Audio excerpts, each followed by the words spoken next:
Narito na ang mahalagang balita mula sa PNA Headlines. Ako si John Dalistan.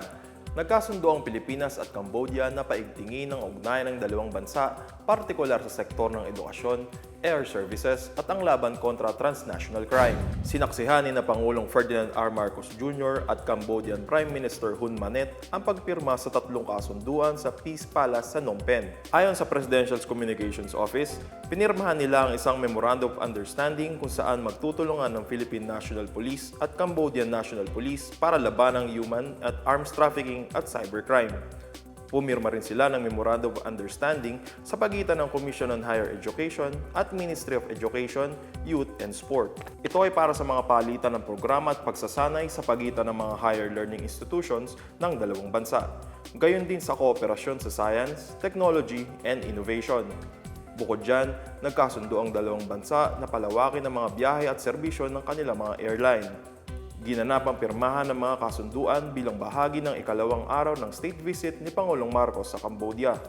Bago ito, nag-alay ang Pangulo ng bulaklak sa Independence Monument at sa katabing monumento ni King Father Norodom Sihanouk, ang namayapang ama ng kasalukuyang hari na si Norodom Sihamoni.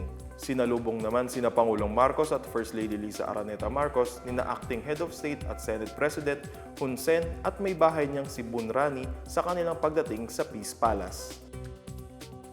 Nagpaabot ng pakikiramay at simpatya ang gobyerno ng Pilipinas sa Afghanistan kasunod ng pagtama ng mga lindol na ikinasawi na libu-libong mamamayan. Sa isang pahayag, sinabi ng Department of Foreign Affairs na nakikidalamhati ang Pilipinas sa mga Afghan na nasugatan at nawalan ng mahal sa buhay. Binigyang pugay naman ng DFA ang katapangan ng mga first responder at volunteers na nagpursiging magligtas ng mga buhay sa trahedya. Nakikiisa rin aniya ang Pilipinas sa pagbangon ng Afghanistan mula sa pagkawasak na idinulot ng lindol.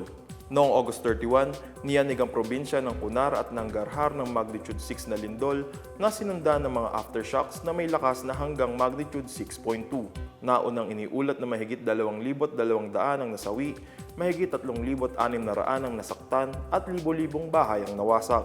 Nagsusumikap ang mga otoridad at humanitarian group na maghatid ng tulong sa mga apektadong komunidad sa lalong madaling panahon.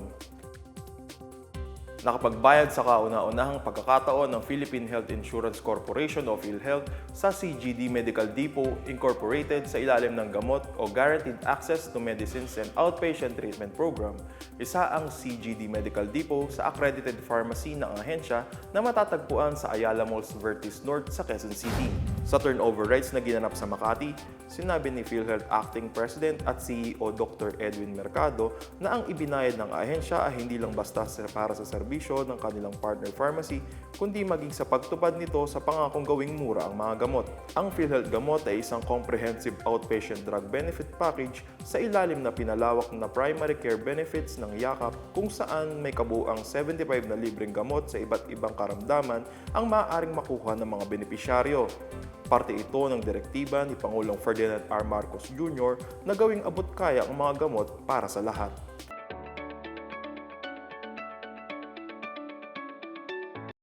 Sa balitang pangkalakalan, iba't ibang klase ng mga agri-based products mula sa Pilipinas ang itinampok sa ginanap na Taiwan Smart Agri Week 2025 sa Taipei Nangang Exhibition Center. Ito na palakasin ang presensya ng mga agri-fishery products ng Pilipinas sa Taiwan at makakuha ng mas malawak na oportunidad sa pag-export. Ipinakita ng Young Farmer Challenge awardees, micro, small, and medium enterprises at mga exporter ang produktong gawang Pinoy gaya ng vanilla-based items, concentrated coffee, banana and coconut-based products, mango specialties, at iba pa. Ayon kay Department of Agriculture Assistant Secretary Attorney Genevieve Guevara, patunay ang partisipasyon ng Pilipinas na handa ito para sa mga investments. Dagdag pa ni Guevara, sumasalamin din ito sa misyon ng Pangulong Marcos na palaguin ang agrikultura at agribusiness. Samantala, 37 mga negosyo sa Western Visayas ang nakatanggap ng Skills and Network Building Training sa inilunsad ng Moonshot TNK Aspire Startup Bootcamp ng Department of Trade and Industry o DTI.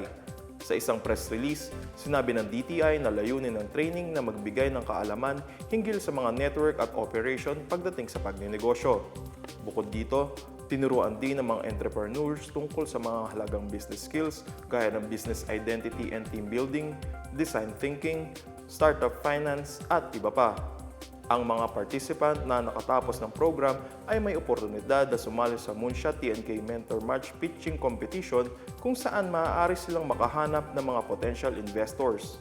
Ang pagsasanay ay nakaangkla sa direktiba ni Pangulong Marcos na paigtingin ang lokal na ekonomiya at magdala ng kaunlaran sa bansa.